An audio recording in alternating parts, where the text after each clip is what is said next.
Okay, so let's jump into example one here. Okay, so it says suppose a moving object travels 256 feet in 4 seconds. Assume that the object travels at a constant speed. That is, that the motion of the object can be described by a linear equation. Exactly what we were doing before. Write a linear equation in two variables to represent the situation and use the equation to predict how far the object has moved at the 4 times shown. Okay, well, I mean, it kind of already gives us one of them, right? So the at 4 seconds, we know that it's already traveled 256 feet. So we can go ahead and just fill that in there. Okay, let's go ahead and look at how we can get the rest of the values. Okay, so down here on our x-axis, we've got time, and on our y-axis, we're going to have distance. Remember our distance, rate, time equation, right? So we said that distance equals rate times time, okay? Or we could rearrange this equation and say that the rate is equal to distance over time, okay? Now we can set up a proportion, okay? So because our distance is our y value and time is our x value, okay? So we have, get this out of the way.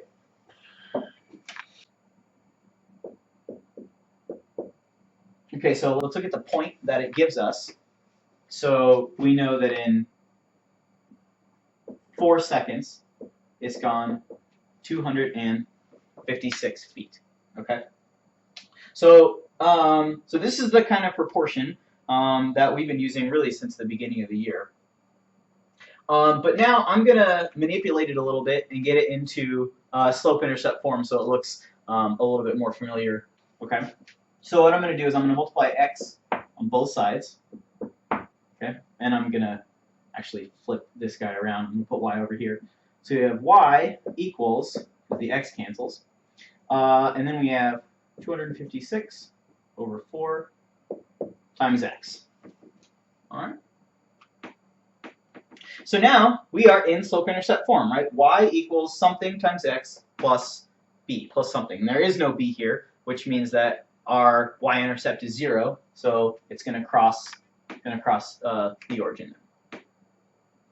We got a fraction here for our slope, and I usually tell you guys to leave that in fraction form, just so you can really see the rise over the run. But it turns out that 256 is actually divisible by 4, and we can actually do that real quick.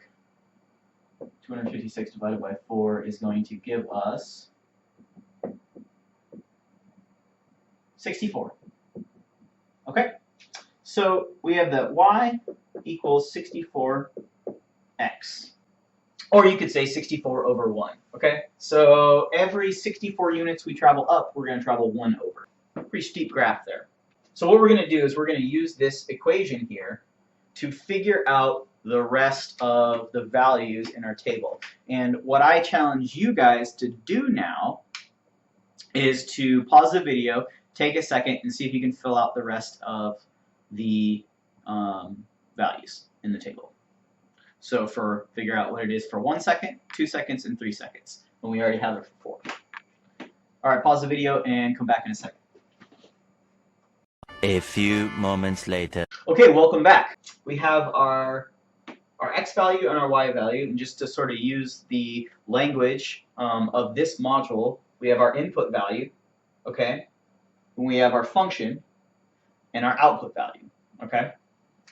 So this was sort of the one that they gave us, but we can sort of see how if we plug in 4 into our linear equation or our function here, okay, well we get 64 times 4, which is in fact 256, okay? And we can do the exact same thing for the rest of these, okay? To figure out how far the object has traveled after 3 seconds, well, we have to multiply in 64 by 3, all right? And that is going to give us 192. Okay, similarly for the next two, for at 2 seconds, we need to plug in 2 seconds to our equation, or in other words, we need to put a 2 into our input. And for the output, we are going to get 128. And last but not least, after 1 second, when we put in 1 for our input, the output we get is, well, 64 times 1, which is just 64. Okay, so if you want to think about this in terms of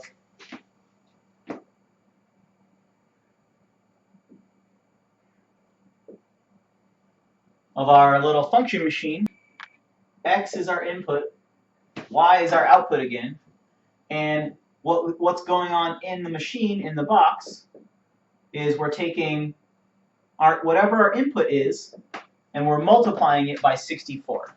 Okay? So when we took 1, we plugged it in, what we got out was 64. When we threw in 2, we got out 28. When we plugged in 3, we got out 192. Similar for 4, 256.